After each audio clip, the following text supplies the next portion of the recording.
It's not very often I don't know something about one of the topics we're talking about today, but today we're talking about fermenting, and I'm really not up on this for this session here, and Luann Duncan's joining us from our Family and Consumer Science team. And Luann, bring me up to date on fermenting. What is it really?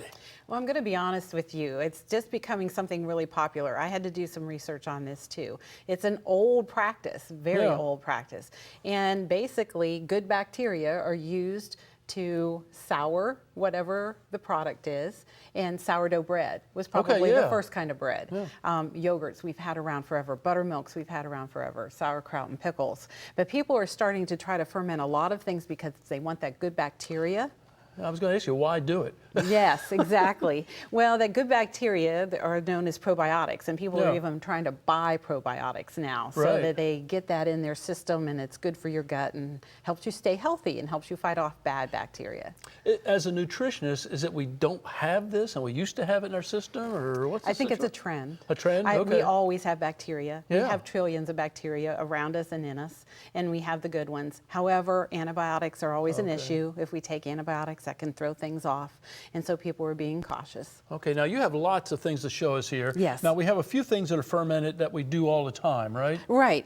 Here I just took buttermilk, commercial buttermilk, so that I knew that I had the pure real thing, and I put that in the bottom, about a third of a cup per quart. So this had 2/3 of a cup because this is a half a gallon container. That's really about all this jar this size is good for. And so I filled it up with milk and left it at room temperature for a day, 24 hours, and it turned to buttermilk. And so then, thanks to one of my volunteers, gave me a great recipe for buttermilk dressing, and so we made some dressing out of that. How about that? That's neat. And yogurt down front there? This is the yogurt. It takes a little bit different of a process. You have to heat the milk, yes, but I bought plain yogurt with an active culture. The main thing is that you want the right good bacteria to start this with.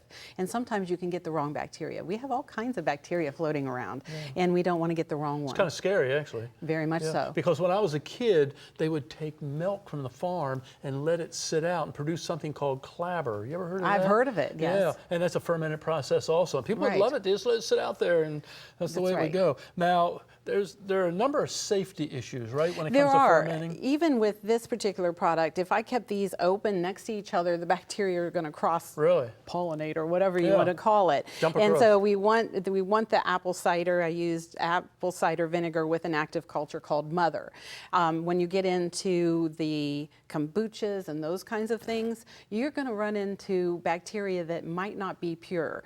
I was even told by the specialist for my sourdough bread starter, you have to watch, even when you buy sourdough bread starter, it might be sourdough flavored starter. And you also have to watch for the fact that if you keep it for a long time, new bacteria may be introduced and it may not be safe.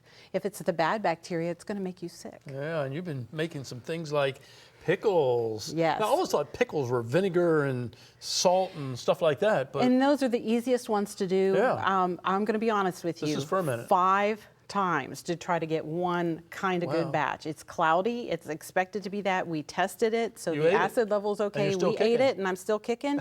But I would not have even tasted it without having checked the acid level. Okay, acidity. Tell us how important that is. That's it. We have all heard of botulism, all the bad bacteria. It doesn't mean there's no bad bacteria. It just means that the worst ones cannot live below 4.6. So you need some kind of a tester, either test strips, and not the pool ones that go only down to 6. You need below 4.6. This is a little meter here. And that's a meter. And you just don't buy any meter. You make sure that it's okay for food, or food that might have product in it. It's not just for water. I want to give you that back because I'm going to show 2 products here. These are vessels that you can use for fermenting. Right. We've got 2 different things here. This is sauerkraut. This is the good sauerkraut. That's the good sauerkraut. And this is sauerkraut gone wrong. Gone wrong. Now this was done in a crock. This was done in this jar.